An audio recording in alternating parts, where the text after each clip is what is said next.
বামুটিয়া বিধানসভার উত্তর বামুটিয়া পঞ্চায়েতের অধীনে জলিলপুর এলাকায় রাবার বাগানে অজানা রোগের প্রাদুর্ভাবের দেখা দিয়েছে।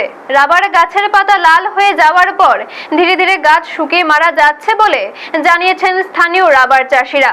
এতে ব্যাপক আর্থিক ক্ষতির আশঙ্কায় উদ্বিগ্ন হয়ে পড়েছেন তারা। সমস্যার কথা জানতে পেরে এলাকার বিধায়ক নয়ন সরকার ক্ষতিগ্রস্ত রাবার বাগান পরিদর্শন করেন এবং চাষিদের সঙ্গে কথা বলেন। তিনি আশ্বাস দেন বিষয়টি কৃষি দপ্তর ও রাবার বোর্ডের নজরে আনা হবে এবং দ্রুত বিশেষজ্ঞদের মাধ্যমে রোগের কারণ নির্ণয় ও প্রয়োজনীয় ব্যবস্থা গ্রহণের উদ্যোগ নেওয়া হবে। তিনি আরও বলেন, রাবার চাষে ওই এলাকার বহু পরিবারের প্রধান জীবিকার উৎস। তাই দ্রুত সমস্যার সমাধান না হলে চাষিদের বড় ধরনের আর্থিক ক্ষতির মুখে পড়তে হতে পারে। এখন রাবার চাষিদের একটাই দাবি, অবিলম্বে রোগের কারণ চিহ্নিত করে কার্যকর পদক্ষেপ গ্রহণ করুক সংশ্লিষ্ট দপ্তর, যাতে তাদের জীবিকার প্রধান অবলম্বন রক্ষা পায়। ব্যুরো রিপোর্ট, নিউজ তৎকাল 24।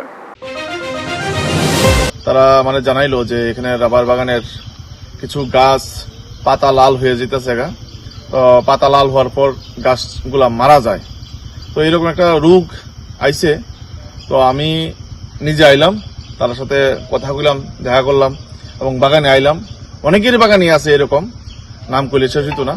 তো এখন সেই ক্ষেত্রে যাতে কৃষি দপ্তর উদ্যোগ নেয় এবং রাবার বোর্ড উদ্যোগ নিয়ে যাতে যে রোগটা আইছে সেই রোগটার থেকে যাতে তারা মুক্তি পায়, কারণ রাবার বাগানে তাদের উপার্জনের একটা মাধ্যম। তো সেই উপার্জনের মাধ্যমে যদি ব্যাঘাত ঘটে স্বাভাবিক প্রবলেম হইব। তো সেই ক্ষেত্রে আমি রাবার বোর্ডের সাথে কথা কমু আর কৃষি দপ্তরের সাথে কথা বলবো। তো এখন আমি বলে তাদেরকে বলবো যে এই এলাকায় এসে ভিজিট করে। আপনারা দেখছেন নিউজ তৎকাল 24।